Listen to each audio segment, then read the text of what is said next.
Hey there, Mike Baker checking in. I'm still deep in the deserts of Saudi Arabia and Jordan. We're making solid progress, thanks to the camels and a terrific support team. Meanwhile, Mike Slater is filling in to make sure you stay informed. And don't forget, stay safe and cool.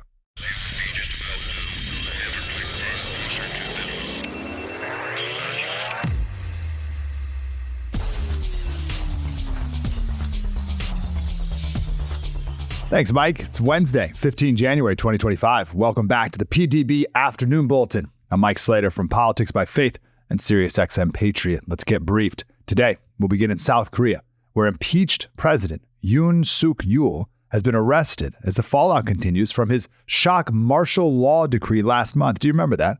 Later in the show, we'll continue our coverage of the security preparations going into President-elect Donald Trump's upcoming inauguration on Monday, particularly in light of a threat assessment warning about the myriad risks facing the event, including from Iran. But first, today's afternoon spotlight. South Korea's impeached president, Yoon Suk Yeol, was arrested Wednesday after an hours-long standoff at his fortified presidential residence, marking a historic turn in the country's ongoing political crisis. Yoon, the first sitting South Korean president to be detained, declared martial law last month in a controversial bid to counter what he described as a, quote, anti-state opposition. His brief imposition of martial law, which deployed troops around parliament, was overturned by lawmakers who later voted to impeach him on 14 December, stripping him of his presidential powers. Yoon's arrest follows weeks of political turmoil and his refusal to leave the presidential compound in Seoul. The operation to detain Yoon involved over 1,000 officers from the National Police Agency and the Corruption Investigation Office for high-ranking officials, who led the raid against Yoon's presidential security forces. After hours of standoff, officers breached the compound using wire cutters and ladders to scale barricades. Yoon was escorted from the residence in a convoy of black SUVs. His departure was met with chants from hundreds of his supporters condemning the detention as unlawful. Yoon was questioned for over 10 hours at the CIO headquarters before being transferred to a detention center near Seoul. The charges against him, stemming from his martial law declaration, include rebellion, a grave offense under South Korean law that carries possibility of life imprisonment or even the death penalty. The CIO now has 48 hours to request a court order for Yoon's formal arrest. Without it, he must be released. Should the order be granted, prosecutors will have up to 20 days to prepare an indictment. In a video recorded before his arrest, Yoon denounced the investigation, asserting that the, quote, rule of law has completely collapsed in South Korea. His legal team challenged the validity of the detention warrant, citing legal protections for military secrets, which covers the president, and questioning the CIO's jurisdiction over rebellion charges. In a separate video posted to Facebook after he was detained, Yoon stated martial law is not a crime and that his declaration was necessary to combat what he described as a, quote, legislative dictatorship by opposition party lawmakers blocking his policies. The warrant issued by the Seoul Western District Court, however, described Yoon as the, quote, ringleader of a rebellion. The arrest sent shockwaves through South Korea's political landscape. South Korea's acting leader, Deputy Prime Minister Choi Sang-mok, met with diplomats from the U.S. and other G7 nations, including a representative of the EU, aiming to reassure international partners of the government's stability. Yoon's political allies, including members of his People Power Party, condemned the arrest as a politically motivated attack, while opposition leaders argued that his actions warrant the harshest penalties.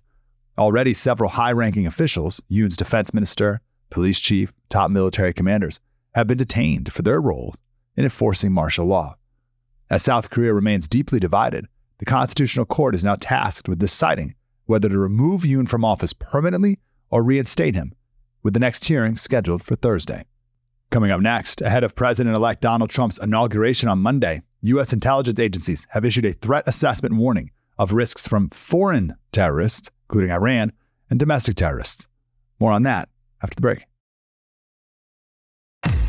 Welcome back to the PDB Afternoon Bulletin. I'm Mike Slater, filling in for Mike Baker. I want to return to our coverage of President-elect Donald Trump's upcoming inauguration on Monday, as U.S. intelligence agencies warned the event could attract wide-ranging threats, including from the mullahs of Iran. As we discussed on yesterday's program, there's no known specific threats against the president-elect or Washington, D.C. at this time. But authorities have said the ceremony remains, quote, an attractive potential target for violent extremists, both foreign and domestic. According to a threat assessment from a group of intelligence and law enforcement agencies, potential perpetrators with election-related grievances may see the inauguration as their, quote, last opportunity to influence the election results through violence. The threat assessment, which has not been made public but was reviewed by Politico, outlines a myriad of potential scenarios that officials are preparing for ahead of the ceremony. The nightmare scenarios range from bomb hoaxes, swatting calls, drone flights, or vehicle ramming attacks that could be carried out by foreign terrorists, domestic terrorists, or lone wolves. Of course, the nation's still reeling from the ISIS-inspired New Year's Day truck ramming attack in New Orleans, as well as the Cybertruck explosion in Las Vegas, both of which prompted officials to further tighten security for the upcoming inauguration. But another major concern is Iran. As our listeners know, the mullahs have been engaged in a years-long effort to assassinate Trump and members of his first administration over the killing of Iranian military commander Qasem Soleimani in 2020. While Iranian leaders have denied the plots, given the 2 assassination attempts against Trump during the tumultuous campaign season, authorities remain on high alert. The threat assessment points to a video released by Iran's Islamic Revolutionary Guard Corps in the immediate aftermath of Trump's election victory, threatening to kill the president-elect.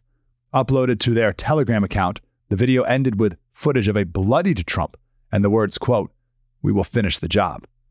Intelligence officials said the post prompted assassination threats against Trump from some 700,000 users on the social media app. Even if Iran is not planning to orchestrate their own plot, officials appear concerned that their rhetoric could inspire a lone wolf to act.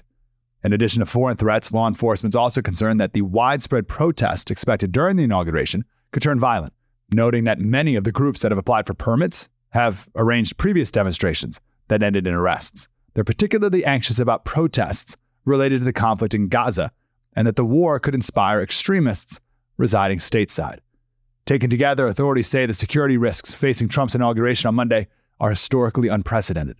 John Cohen, a former counterterrorism official who helped plan President Joe Biden's 2021 inauguration, told Politico, quote, "As I sit here today, based on the work I've been doing with law enforcement for the past 4 years, the threat environment today is even more volatile and more dangerous than it was in 2021. But officials say they're more than up to the task of securing the event. Some 25,000 police officers and 7,800 National Guard soldiers will be deployed in the Capitol for Monday's ceremony, and they'll be aided by teams from 2 FBI field offices and a fleet of drones that will be monitoring the security situation from the sky." And that is today's PDB Afternoon Bulletin for Wednesday, 15 January. To listen to the show ad-free, you can become a premium member of the President's Daily Brief by visiting pdbpremium.com. I'm Mike Slater from the podcast Politics by Faith, also Sirius XM Patriot. My handle is Slater Radio on Twitter and Instagram. We'll be back tomorrow. Until then, stay safe and spread the word.